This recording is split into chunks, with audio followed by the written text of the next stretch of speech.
Welcome back to my channel. আজকে কিন্তু সকাল থেকে আবার ব্লগ শুরু করে দিয়েছি, আর এটা কিন্তু একটা নতুন ব্লগ নিয়ে তোমাদের কাছে হাজির হয়েছি। তো আজকে কী রান্না করেছি চলো তোমাদেরকে দেখিয়ে দিই। এখানে কিন্তু চাটনি করা হবে, আর মাছ তো দেখেই নিলে মাছ করা হবে। আর আরেকটা জিনিস করব, সেটাও তোমাদেরকে একটু পরে দেখিয়ে দেবো। তো এখানে বোন কিন্তু চাটনিটা বসিয়ে দিচ্ছে, আর বোন কিন্তু চাটনি ভীষণ সুন্দর বানায়। ওর হাতের চাটনিটা খেতে আমাদের বাড়িতে সবাই পছন্দ করি। তো 5 ফোড়ন, শুকনো লঙ্কা আর তেজপাতা দিয়েই কিন্তু ফোড়ন দেওয়া হয়েছে। আর 5 ফোড়নের গন্ধ কিন্তু ভীষণ ভালো লাগে চাটনিতে। তো এখানে কুল আর টমেটোটাকে কিন্তু বোন কষিয়ে নিচ্ছে লবণ আর হলুদ দিয়ে। এখনও কিন্তু চিনি অ্যাড করিনি এখানে। তো এভাবে কিন্তু কষিয়ে নিলে হবে কি, টমেটোটা কিন্তু একদম নরম হয়ে আসবে, তাতে চাটনিটা কিন্তু খেতে আরও বেশি ভালো লাগবে। তো কুল দেওয়া হয়েছে দেখে কিন্তু একটুখানি দেখবে ফেনা ফেনা টাইপের মতন হয়েছে। আর পাশে কড়াইতে তেল গরম করে নিয়েছিল বোন, আর এখানে কিন্তু মাছগুলোকেও দিয়ে দিচ্ছে। মাছের মানে কি, আজকে ঝোল করব না, সবসময় তো ঝোল ভালো লাগে না, তো আজকে একটু শুকনো শুকনো করা হবে। আর তোমাদেরকে যে বললাম আর একটা জিনিস করব, তো মা কিন্তু এদিকে ক্যাপসিকাম, তোমার গাজর, মানে বিনস সব কেটে রেডি করে দিয়েছিল, ওটাই কিন্তু আমি ভালো করে ধুয়ে নিলাম। আর এখানে আমি এখন মাছ কষাটাকে বসিয়ে দেবো। তো এর মধ্যে আলুটা ভেজে নিচ্ছিলাম। তো ভাজা করতে করতে ভাবলাম এর মধ্যে পেঁয়াজটাও দিয়ে দিই, একবারে এর মধ্যেই রান্নাটা করে নেব। তো আলু পেঁয়াজ কিন্তু এইভাবেই ভেজে নিচ্ছি। আর এইভাবে কিন্তু ভেজে নিলে কি সুবিধাও হয়, টাইমও কমের মধ্যে হয়ে যায়। আর যদি আলুটাকে তুলে নিতাম তো একটু বেশি টাইম সময় লাগতো। ওই জন্য ভাবলাম থাক, সময় নষ্ট না করে একবারে বসিয়ে দিই। তো এর মধ্যে কিন্তু টমেটোটাও দিয়ে দিলাম, আর টমেটো দেওয়ার পরে অল্প একটু লবণ দিয়ে দেবো। ওটা আর তোমাদেরকে দেখায়নি আর কি, লবণটা দিয়ে কিন্তু একটু নরম করে নিয়েছিলাম টমেটোটাকে। আর দেখো চাটনিটাকে তোমাদেরকে একবার চাটনিটা দেখিয়ে দিই। দেখো পুরো টকবগিয়ে ফুটছে চাটনি। চাটনি কিন্তু প্রায় হওয়ার পথেই চলে এসেছে, বেশি কিন্তু খুব একটা সময় নেই। আর আমার মাই বিশেষ করে চাটনি ভীষণ পছন্দ করে, তাই জন্যই কিন্তু বানানো হয় বাড়িতে চাটনি। মা সব খাবারই মানে কি চাটনি না হলে ভালো লাগে না মায়ের। তো মা ভীষণ ভালোবাসে চাটনি খেতে, তাই চাটনিটা কিন্তু মায়ের উদ্যোগেই বানানো হয়। তো দেখো কথা বলতে বলতে কিন্তু টমেটোটা একদম নরম হয়ে গেছে। আর এখানে যে গাজর, গাজর বলি, বিট, টমেটো আর পেঁয়াজের একটা পেস্ট করে নিয়েছিলাম। তোমরা জানোই আমরা কিন্তু বিটটাই ব্যবহার করি, যেহেতু গুনগুনো খাবারটা খায়। তো কোনো কিন্তু লঙ্কা এর মধ্যে ঝাল অ্যাড করছি না, যেহেতু গুনগুন খাবে। তো আজকে গুনগুনও কিন্তু আমাদের সাথে সাথে একটু ফ্রাইড রাইস খাবে, আর এরকম মাছ কষা দিয়েই খাবে। তো আমি এর মধ্যে অল্প একটু হলুদ দিয়ে দিলাম, আর অল্প পরিমাণে লবণ দেবো। কেন কি, আলুর মধ্যেও কিন্তু লবণ দিয়ে মেখেছিলাম, আর টমেটোটাকে যখন দিয়েছিলাম পেঁয়াজের মধ্যে তখনও কিন্তু একটু লবণ দিয়েছিলাম, সেটা আর তোমাদেরকে দেখানো হয়নি।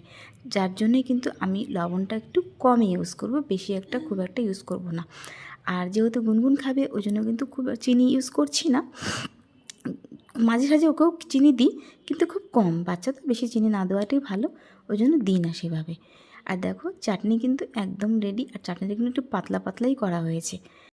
তো চাটনিটা আমার রেডি, একদম কমপ্লিট হয়ে গেছে। আর যে কড়াইতে মাছটা হচ্ছিলো সেই কড়াইটা এখন শিফট করে নিয়েছি, অন্য কড়াইতে বসিয়ে দিয়েছি মাছ কষাটা। আর ওই কড়াইয়ের মধ্যেই এখন তেল গরম হচ্ছে, ওর মধ্যে কিন্তু ফ্রাইড রাইস যে করবো তার জন্য ভাজাগুলোকে ভেজে নেব। আর দেখো মাছটা কিন্তু একদম হয়ে এসেছে, ওখানে ঘি গরম মশলা দিয়ে নামিয়ে নেব। আর দেখো তেল কিন্তু একদমই গরম হয়ে গেছে, এখন বোন এর মধ্যে ক্যাপসিকাম আর গাজরটা ছেড়ে দিচ্ছে। তো এইভাবে কিন্তু গাজর আর ক্যাপসিকাম একসাথেই দিচ্ছি। আমরা সাধারণত একটু ঘরোয়া টাইপই করছি। অন্য সময় যখন মানে ফ্রাইড রাইস করা হয় তখন কিন্তু সবগুলো সবজিকে আলাদা আলাদা করে ভেজে রাখি আমরা। গাজরও আলাদা ভাজা হয়, বিনসও আলাদা হয়, সব কিছু আলাদা করে ভাজা হয়। আজকে আর শর্টকাটেই করব, ঘরোয়া টাইপ করে, তার জন্যই কিন্তু এর মধ্যে একসাথেই মানে বিনস আর গাজর দুটোই দিয়ে দিয়েছি। আর সবাই মিলেই কাজে লেগে পড়েছিলাম, মা, আমি, বোন, তিনজনেই। মা সমস্ত কিছু এই সবজিগুলোকে কেটে রেডি করে দিচ্ছিল, আর বোন তো চাটনি রেডি করছিল, আর আমি মাছটা রেডি করছিলাম। তো তিনজনে মিলে কিন্তু কাজটা করলাম বলেই কিন্তু রান্নাটাও কিন্তু খুব তাড়াতাড়ি হয়ে গেছিলো আমাদের। তো যাই হোক, মাছ কিন্তু একদম রেডি, এর মধ্যে শুধু ঘি আর গরম মশলা দিয়ে নামিয়ে নিয়েছিলাম, সেটা আর তোমাদেরকে আর শেয়ার করিনি। আর ফ্রাইড রাইসের যে হবে আর কি, তার জন্য ভাতটা কিন্তু অনেক আগেই করে রেখেছিলাম, সেটাও তোমাদেরকে দেখাইনি। তো বাস আমাদের কিন্তু রান্নাঘরের সব কাজকর্ম শেষ, আর রান্নাঘর পরিষ্কার করে চলে এসেছিলাম। আর স্নান করে কিন্তু সোজা চলে এসেছি খাবার টেবিলে। আর গুনগুনের খাবার তো আগে হয়ে গেছিলো, গুনগুনও কিন্তু আজকে এরকম করেই আমাদের সাথে আমাদের মতনই খাবার খেয়েছি, ফ্রাইড রাইস আর মাছ কষা আর কি। তো মা যে আচার বানিয়েছিল, সে আচার ছিল, অল্প একটু আচার ছিল, তো সে আচারটাকে না আর আলাদা করে রেখে দিইনি, ওই তিনজনের বাটিতেই সমান সমান করে নিয়ে নিচ্ছিলাম আর কি। আর এর উপর দিয়ে ওই চাটনিটাও নিয়ে নেব, যে চাটনিটা আজকে বোন বানালো। তো এই আচারটাও কিন্তু খেতে খুব ভালো লাগছিলো আর কি। আর এরকম আচার কিন্তু ডাল ভাতের সাথে খেতেও ভীষণ ভালো লাগে। আর আমাদের যে চাটনি থাকে বা আচার থাকে আমরা কিন্তু মাছ হোক মাংস হোক সব কিছুর সাথেই খাই, কারণ মা যেহেতু খেতে ভীষণ ভালোবাসে চাটনি আর আচার। তো বোন তো এদিকে আচারটা রেডি করে মানে আচার বলি, চাটনিটা দিয়ে দিচ্ছে। আর এদিকে আমি কিন্তু ফ্রাইড রাইসটাও বেড়ে নিয়েছি, আর মাছের যে কষা করেছিলাম সেটাও কিন্তু পাতে পাতে নিয়ে নিচ্ছিলাম। তো এইভাবে কিন্তু মাছ কষা দিয়েও কিন্তু ফ্রাইড রাইস খেতে কিন্তু খুবই ভালো লাগে। তোমরা যদি কেউ খাও তো এভাবে খেয়ে দেখতে পারো। আমরা কিন্তু বাড়িতে সাধারণত কোনো সময় যদি ইচ্ছে করে খেতে আমরা এরকম করে মাছ কষা দিয়েও কিন্তু ফ্রাইড রাইসের মতন বানিয়ে আমরা এরকম করে খাই। এ না যে শুধু মাংস দিয়েই খেতে হবে কিংবা পনির দিয়ে খেতে হবে তা না, এরকম করে কিন্তু ফিশ কারি দিয়েও কিন্তু ফ্রাইড রাইস খেতে ভীষণ ভালো লাগে। তো গুনগুনও কিন্তু ফ্রাইড রাইস খেতে খুব ভালোবাসে, ওর খাওয়া তো আগেই হয়ে গেছে, বলেইছিলাম তোমাদেরকে। তো এখানে অল্প বিট কেটে নিয়েছিল বোন, ওটা কিন্তু আমরা 3জন স্যালাড হিসেবে নিয়ে নিয়েছি। আর বিট কিন্তু শরীরের পক্ষে ভীষণ উপকারী, তাই বিট কিন্তু সবারই খাওয়া উচিত, কম বেশি সবারই খাওয়া উচিত। তো যাই হোক, সবার জন্য মানে 3জনের জন্য কিন্তু খাবার আমাদের রেডি। আর এখন কিন্তু আমি আর মা বসে পড়েছি খাবার খেতে। আর গুনগুনকে তো দেখতেই পারছো আয়না দিয়ে, আর দেখো কী করছে, ও খেলনা নিয়ে বসে পড়েছে আর মোবাইল দেখছি। আর আমরা খেতে বসে গেছি, আর বোন একটু আমাদেরকে ভিডিও করে দিচ্ছিল আমাকে। তো খাওয়া দাওয়া কমপ্লিট, চলে আসলাম একদম বিকেলের পর্বে। তো বিকেলে অনেক দিন ইচ্ছে ছিল সিঙ্গাড়া খাওয়ার, গুনগুন বলছিল সিঙ্গাড়া খাবে, তার জন্য বোন পাশেই দোকান আছে ওখানে গিয়ে কিন্তু সিঙ্গাড়া আর জিলিপি নিয়ে এসেছিলো। তো আজ অনেক দিন পরেই কিন্তু বাড়িতে সিঙ্গাড়া খাচ্ছি, আর এরকম গরম গরম চা নিয়ে নিয়েছি। আর লাল চাটাই আমরা বেশি খাই আর কি, দুধ চা খুব কমই খাওয়া হয়। তো সিঙ্গাড়া দিয়ে দুধ চা না খাওয়াটাই ভালো, তাই জন্য লাল চাটাই করেছিলাম। আর জিলিপি খেতে আমার মা ভীষণ ভালোবাসে, তাই জিলিপি অল্প করে আনা হয়েছিল।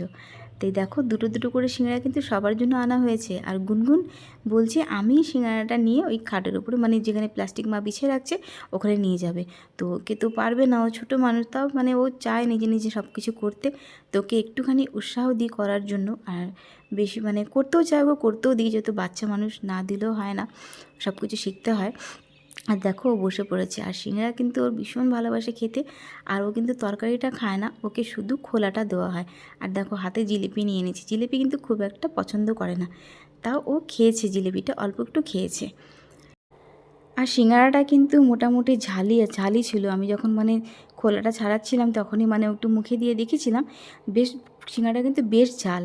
আর দেখো ও কিন্তু অন্য সময় ঝাল খেতে চায় না, আর সিঙ্গাড়ার ঝাল থাকলেও কিন্তু ও ঠিক খাবেই আর কি, যেহেতু ও সিঙ্গাড়া খেতে খুব ভালোবাসে। আর অনেক দিন পর এইভাবে সবাই মিলে, মানে মা বোন আমি গুনগুন মিলে বসে বসে যে সিঙ্গাড়া খাচ্ছি, অনেক দিন পরে সিঙ্গাড়া খাচ্ছি, তাই ভীষণ ভালো লাগছে। আর দেখবে গরম গরম সিঙ্গাড়া কিন্তু মুড়ি দিয়ে খেতে খুব ভালো লাগে। আমি কিন্তু সিঙ্গাড়া দিয়ে মুড়ি মেখে খেতে ভীষণ ভালোবাসি। তো বোনও খায়, বোন বেশি পছন্দ করে না মুড়ি দিয়ে খেতে, তাও আজকে একটু খেয়েছে। তো এই ছিল আজকের ভিডিও। তো ভিডিওটা তোমাদের কেমন লাগলো অবশ্যই কিন্তু একটা লাইক কমেন্ট করে জানাবে। আর তোমাদের ভালোবাসা সাপোর্ট পেলে আমি হয়তো আমার চ্যানেলটাকে অনেকটা দূর এগিয়ে নিয়ে যেতে পারবো। তো তোমাদের ভালোবাসার সাপোর্টের অনেক অনেক প্রয়োজন আমার। তো এইভাবেই আমার ভিডিওগুলো তোমরা দেখো। আর প্লিজ ভিডিওটাকেও স্কিপ করে দেখো না, পুরো ভিডিওর সাথে জুড়ে থাকবে, দেখবে তোমাদের ভালো লাগবে। তো আবার কিন্তু নতুন ভিডিও নিয়েও চলে আসবো। তো চলো টাটা, বাই বাই, ভালো থেকো তোমরা।